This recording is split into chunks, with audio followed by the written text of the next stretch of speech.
A long, long time ago in the 1700s, there was a boy named George Washington who lived in Virginia.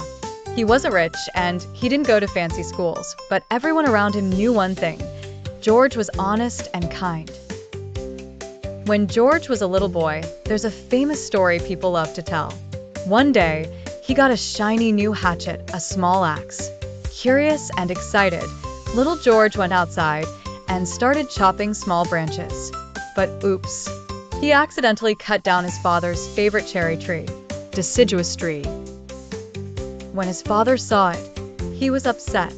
"George," he said, "did you cut down my cherry tree?" George looked at the ground for a second. Then, with courage in his heart, he said, "I cannot tell a lie, Father. I did cut it down." His father didn't get angry. Instead, he smiled and said, "My son, your honesty is worth more than 1,000 trees." From that day on, everyone remembered George Washington as a boy who always told the truth, no matter what.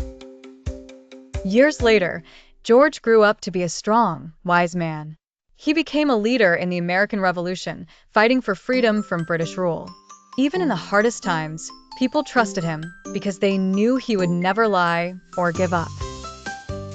After America won its independence, George Washington was chosen to be the first president of the United States in 1789. People loved him not just because he was brave, but because he was humble, fair, and cared deeply about his country.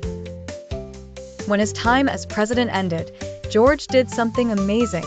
He stepped down peacefully and went home to his farm.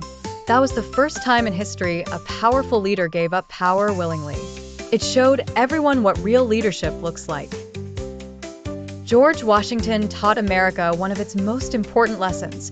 True leadership starts with honesty, kindness, and responsibility.